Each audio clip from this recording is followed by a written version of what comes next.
नमस्कार दोस्तों, मुद्दे की बात में आपका स्वागत है। प्रयागराज के माघ मेले से शुरू हुआ एक विवाद यौन शोषण के संगीन आरोपों से होता हुआ अब गोमाता और सनातन की प्रतिष्ठा तक पहुंच गया है। मैं बात कर रहा हूं शंकराचार्य स्वामी अविमुक्तेश्वरानंद की, जिन्होंने अपनी धर्मयुद्ध शंखनाद यात्रा का बिगुल फूंक दिया है, जो 7 मार्च से शुरू हो रही है और 11 मार्च को लखनऊ की दहलीज पर दस्तक देगी।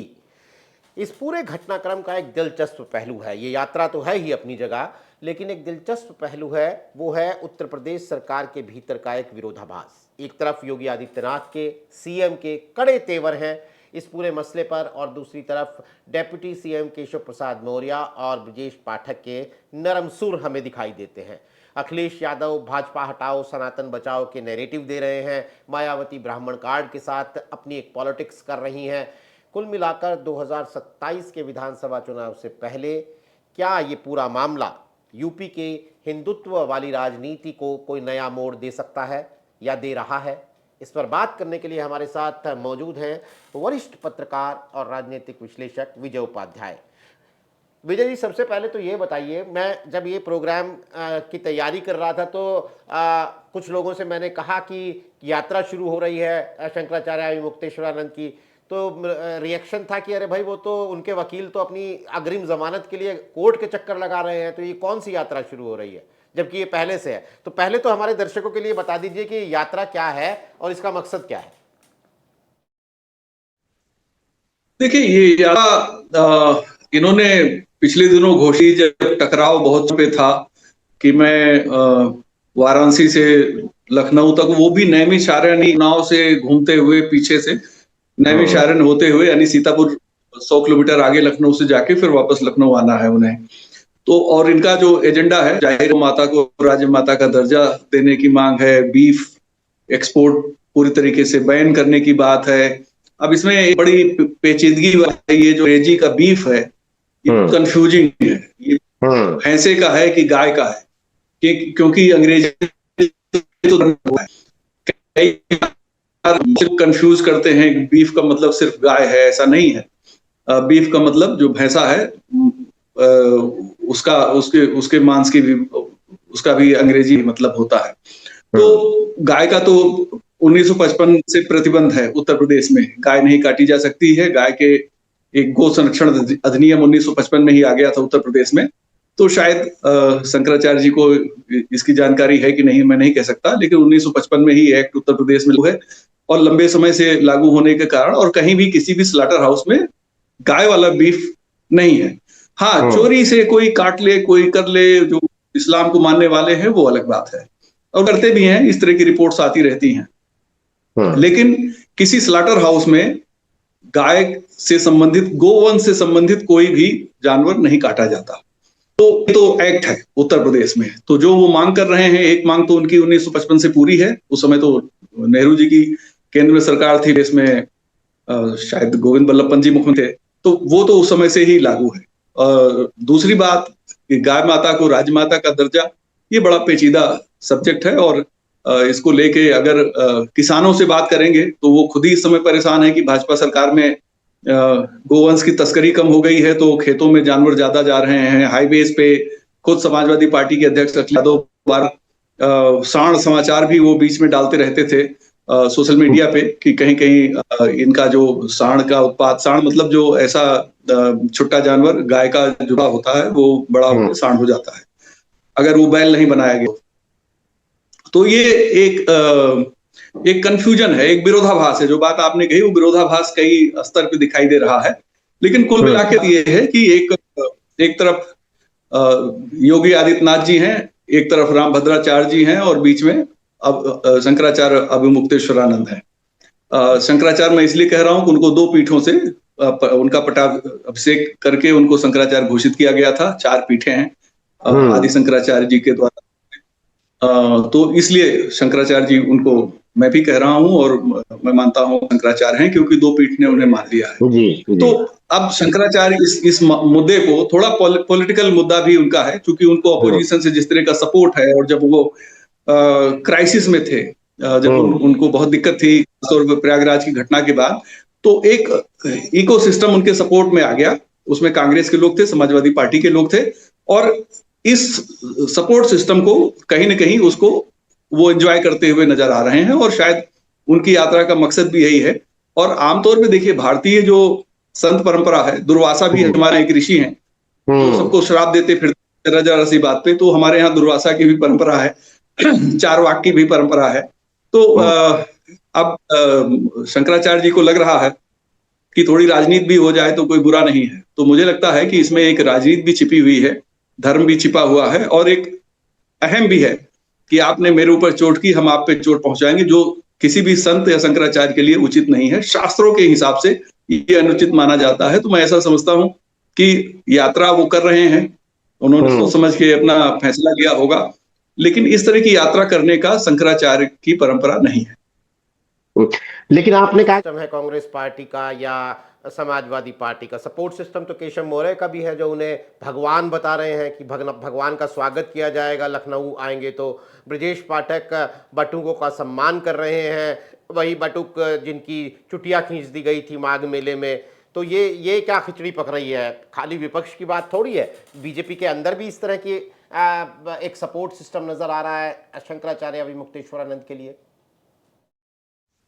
जाहिर है ये भी सपोर्ट सिस्टम है, और इस सपोर्ट सिस्टम का भी एक अपना आनंद है, और उस आनंद का ही वो भोग करना चाहते हैं। दरअसल देखिए, बीजेपी में जो ये सपोर्ट सिस्टम है, एक तरीके से थोड़ा समरसता और समन्वय बनाने की कोशिश है कि बात यहां तक ना बिगड़े कि आमना सामना हो जाए और मैसेज खराब जाए।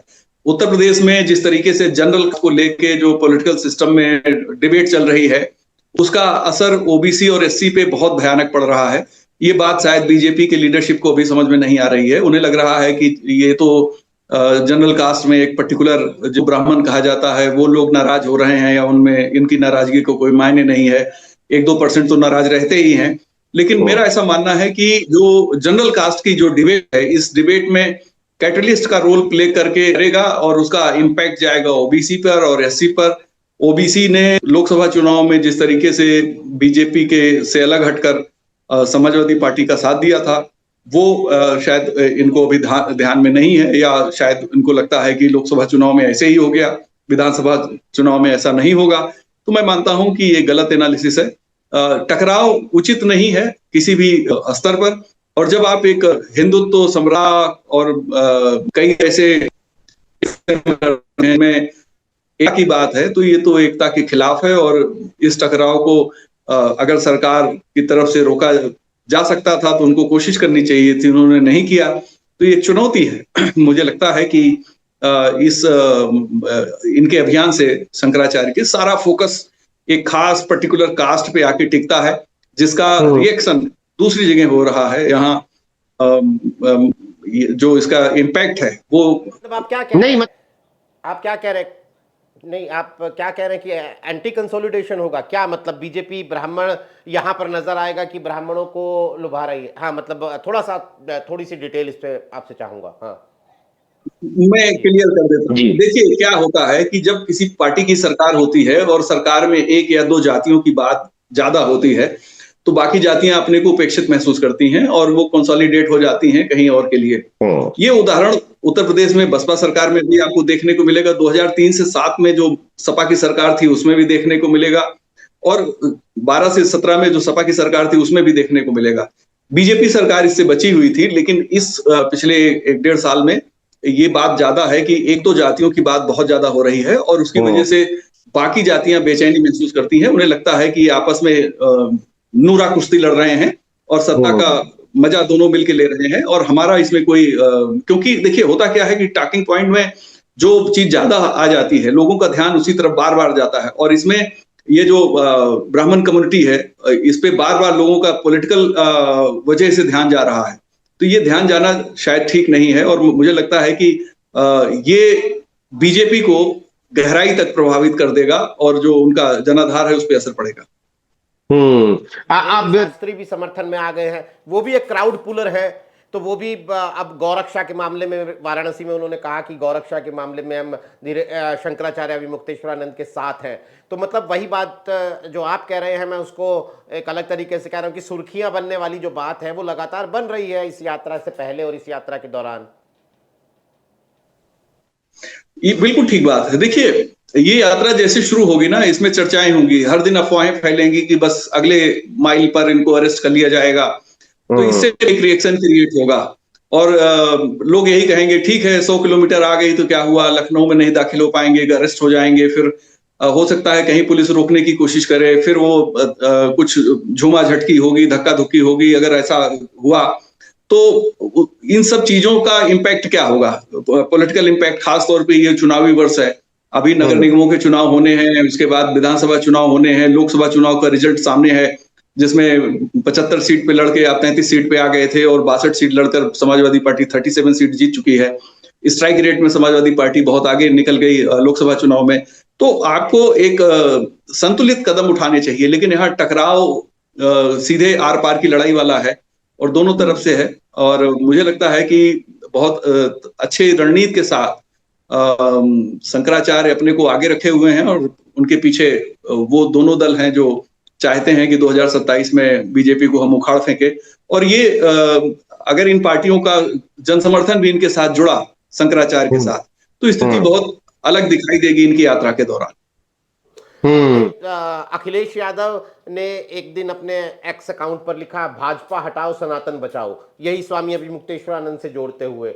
तो क्या मतलब अब समाजवादी पार्टी सनातन के मुद्दे पर भी बीजेपी को घेर लेगी क्या शंकराचार्य विवाद में? मुझे लगता है कि अखिलेश यादव एक सधी हुई रणनीति पे कदम बढ़ा रहे हैं।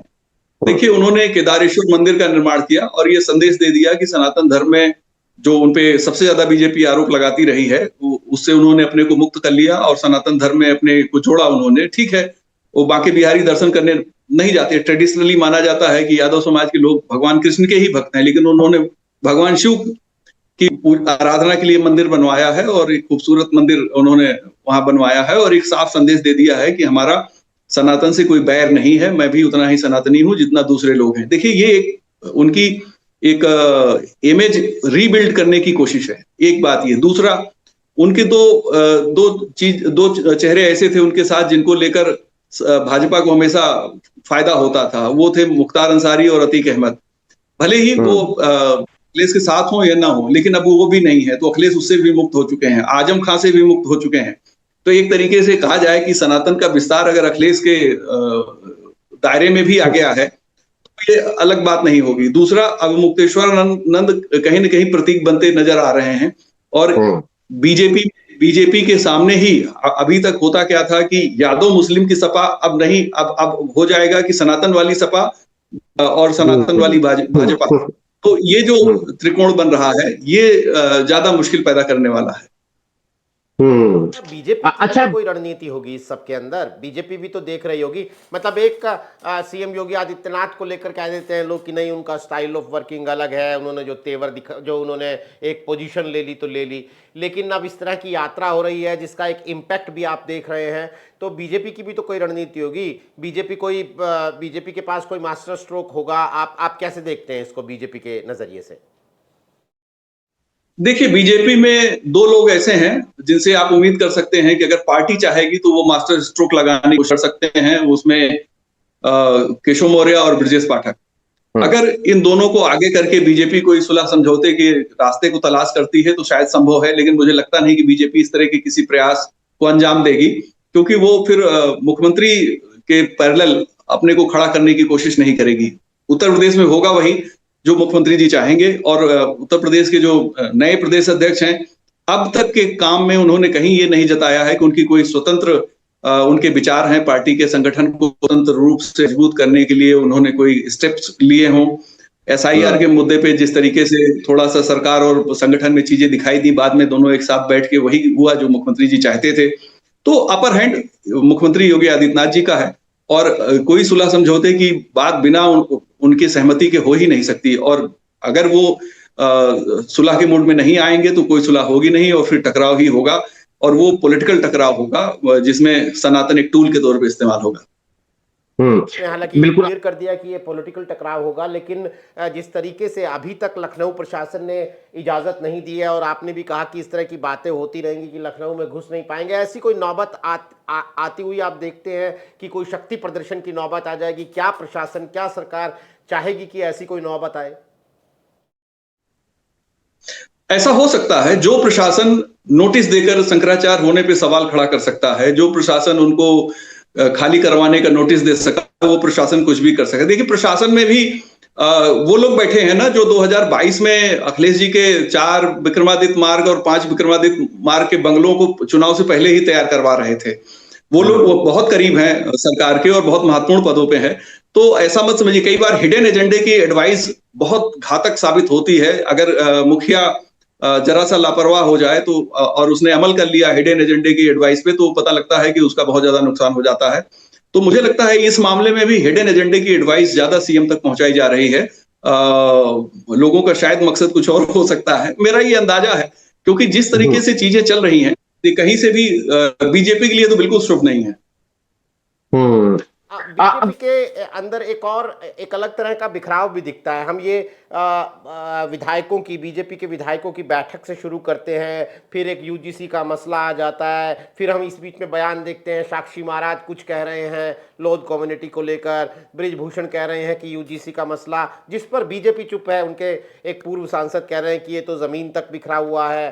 पंकज चौधरी प्रदेश अध्यक्ष की बात आपने की, ब्रजेश पाठक, केशव मौर्य के अलग सुर नजर आते हैं। ये सब कुछ मिला के हम थोड़ा जूम आउट करके ऊपर से देखते हैं तो ऐसा लगता है जैसे एक बिखराव सा हो रखा है। बीजेपी जैसी पार्टी जो कि बहुत ही संयमित और अनुशासित पार्टी के तौर पर देखी जाती है। यही दिख रहा है, यही सच्चाई भी है कि बीजेपी में वो बीजेपी नहीं है जो 22 के पहले की बीजेपी थी। ये बीजेपी बहुत ज्यादा बिखरी हुई है। इस बीजेपी में न दिशा सही है, न दशा सही है, और न इनकी नीतियां सही हैं।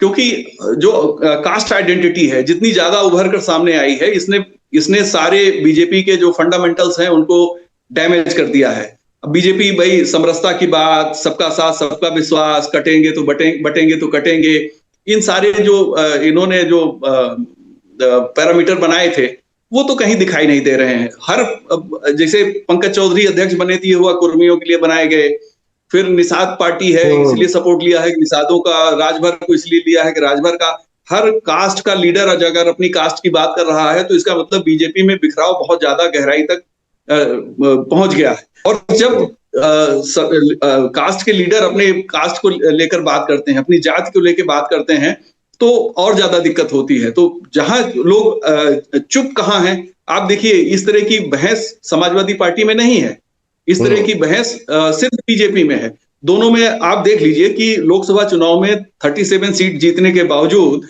समाजवादी पार्टी में एक चुप्पी है, खासतौर पे कास्ट के मुद्दे पे। वहां अगर कोई बातचीत है तो सिर्फ पीडीए की ही बात है।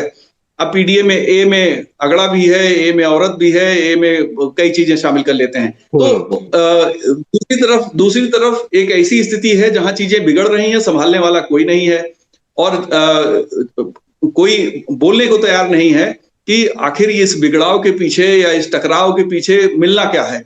कुछ लोगों को लगता है कि इससे बहुत कुछ मिल जाएगा, सरकार की मुखिया सही काम कर रहे हैं, लेकिन मेरा ऐसा मानना है कि ये सही रास्ता नहीं है, ये रास्ता भटकाव वाला है और इससे पार्टी को नुकसान होगा। खास तौर पे जिस सरकार में दो जातियों का, देखिए जब मुस्लिम यादव की बात हुई सपा में, सपा का नुकसान हुआ, जब जाटव की बात हुई बसपा का नुकसान हो गया, अब जब ठाकुर पंडित की बात हो रही है तो बीजेपी का नुकसान होना तय है। और वो नुकसान लोकसभा चुनाव में हुआ के बाद लोग कह रहे थे भाई लोकसभा चुनाव का रिजल्ट वो 400 बने और उसको आरक्षण खत्म करने वाले मुद्दे की वजह से आ गया इतना रिजल्ट। लेकिन मैं ऐसा नहीं मानता, मैं ऐसा मानता हूं कि वो एक बेचैनी का प्रकटीकरण था जिसको भाजपा नहीं समझ पाई है, और अभी तक नहीं समझ पाई है कि आखिर ये स्थितियां कैसी हो गई। क्योंकि जब आप ज्यादा जनरल कास्ट की बात करेंगे तो ये तो ओबीसी को पता है कि वोट बैंक तो हमारे पास है, ये एससी को पता है कि हम जीत की फिनिशिंग लाइन हम ही टच करा सकते हैं। तो वो इस पूरे डिबेट में बाहर है, उनके विकास की, उनके बेहतरी की जो बातें पहले हो रही थी वो अब नहीं हो रही हैं। अब क्या बात हो रही है कि ब्राह्मण बीजेपी के साथ रहेगा 27 में कि ब्राह्मण भाग जाएगा। तो जब ओबीसी इस बात को देखेगा कि यहाँ फोकस हमारे ऊपर नहीं है, फोकस एक जनरल कास्ट के ऊपर है, तो वो अपने को उपेक्षित महसूस करेगा और वो कटेगा पार्टी से। विजय उपाध्याय ने हमें दिया है कि हम इतने दिनों से ये बहस कर रहे हैं, बात कर रहे हैं, ब्राह्मण नाराज हैं क्या होगा, ठाकुर विधायक बैठक कर रहे हैं क्या होगा, लेकिन इसका जो एक साइड इफेक्ट है वो जो बाकी ओबीसी जातियां हैं या अनुसूचित जाति के वोटर हैं उनके ऊपर एक अलग तरीके से पड़ रहा है। और साफ तौर पर विजय उपाध्याय का ये कहना है कि फिलहाल चीज़ें बीजेपी के लिए जो है वो मुफीद नज़र नहीं आ रही हैं, इसका नुकसान बीजेपी को होगा। आपको लगता है कि अभी इतना वक्त है कि डैमेज कंट्रोल हो जाएगा, या फिर आगे के जो बचे हुए महीने हैं चुनावों तक उन्हें आप कैसे देखते हैं, कैसे फोरसी करते हैं बीजेपी के नज़रिए से? नहीं, मुझे तो आगे के समय में भी कोई बहुत बदलाव, सकारात्मक बदलाव बीजेपी के लिहाज से नहीं दिखाई दे रहा है। वजह यह है कि ये जैसे ही यात्रा शुरू हो जाएगी ना, आप देखिएगा कि कई चीजें और नजर आएंगी, कई तरीके की बहस और शुरू हो जाएगी। क्योंकि यात्रा शुरू होने के बाद अगर समाजवादी पार्टी ने थोड़ा भी पीछे से सपोर्ट कर दिया तो भीड़ बहुत हो जाएगी। और आप जानते हैं कि अखिलेश भी जब निकलते हैं सड़क पे तो सैलाब उतर जाता है। जो लोग निकलते हैं, भले ही सपा को सीटें विधानसभा में कम मिली, लेकिन उस समय भी सैलाब नजर आता था सड़कों पे। अगर ये सैलाब शंकराचार्य जी के पक्ष में पीछे खड़ा हो गया तो वो पूरे माहौल को बदल देगा। दूसरा, ब्राह्मण समाज जो है, जो 12% वोट है, वो ठीक है, लोग कह रहे हैं कि ये जाएगा कहां, देगा बीजेपी को ही। लेकिन इसके देने न देने का सवाल तो तब आएगा जब नीचे बाकी चीजें मजबूत होंगी। जब आपके पास ओबीसी और एससी के वोट वैसे ही होंगे जैसे 14, 17, 19 और 22 में थे, वो अगर खिसक गए तो ब्राह्मण वोट आपको देता है कि नहीं देता है, इस सवाल का कोई मायने नहीं रह जाएगा। फिर तो चीजें पूरे तरीके से बदल जाएंगी। और ये मुझे इसलिए लग रहा है कि एक ऐसा दौर जब राजनीति में ओबीसी ही सबसे प्रमुख है, तो उसको आप इग्नोर करके किसी और कास्ट की बात करके या उसको बहस के मुख्य एजेंडे में लाकर आप उनको खुश नहीं कर सकते हैं। आप उनकी एक तरीके से वो मानेंगे कि हमारी उपेक्षा हो रही है, इस सरकार को चिंता सिर्फ ब्राह्मण वोटों की है, या सरकार से लड़ रहे हैं ब्राह्मण लोग, तो ये इससे उनका कोई लेना देना नहीं है। इससे उन पे कोई फर्क नहीं पड़ने, उनको फर्क पड़ता है उनके डेवलपमेंट से, उनकी सामाजिक मुद्दों से, उनके विकास के इश्यूज से। जो अगर बीजेपी ने किया भी है तो वो चर्चा से अब बाहर है। चर्चा में जो चीजें हैं वो बीजेपी के लिए बिल्कुल फायदेमंद नहीं है। मैं एक एग्जांपल देता हूं कि 2002 में बीजेपी को सिर्फ 88 सीटें मिली थी, और उसके बाद से 2012 तक बीजेपी सिर्फ 47 सीट विधानसभा में, 9 सीट 10 सीट लोकसभा में ऐसे ही जीतती रही। और ये वो दौर था जब ओबीसी बीजेपी के साथ नहीं था। मोदी जी के साथ ओबीसी 14 में लौटा है, एससी लौटा है। मतलब वो एक 14 में कहा गया कि गैर यादव पिछड़ा और गैर यादव दलित, वो बीजेपी के साथ खड़ा हो गया। तो आज सवाल ये है कि गैर यादव पिछड़ा और गैर जाटव दलित क्या बीजेपी के साथ टिकेगा इस बहस के बीच में? मुझे लगता है कि शायद वो जो है थोड़ा इसमें बेचैनी और सफोकेशन महसूस कर रहा है। बहुत इंटरेस्टिंग विश्लेषण विजय उपाध्याय जी ने किया। लेकिन दोस्तों, ये बात साफ है, हमने जो बात शुरू की थी शंकराचार्य स्वामी अभिमुक्तेश्वरानंद की 7 मार्च से शुरू हो रही यात्रा जो वाराणसी से शुरू होगी और 11 मार्च को लखनऊ पहुंचेगी तय कार्यक्रम के मुताबिक। इस बीच में क्या होगा उस पर हमारी नज़र बनी रहेगी। लेकिन ये बात साफ है कि ये यात्रा अपने साथ एक भले ही ये गौ माता और गाय के संरक्षण इन सब मुद्दों को लेकर हो रही हो, लेकिन अपने साथ एक बहुत सारी राजनीति भी लेकर आएगी, जिसको देखना बहुत दिलचस्प होगा। हमारे साथ इस कार्यक्रम में जुड़ने के लिए विजय उपाध्याय, आपका बहुत बहुत शुक्रिया। तमाम दर्शकों का भी आभार। आज के लिए नमस्कार।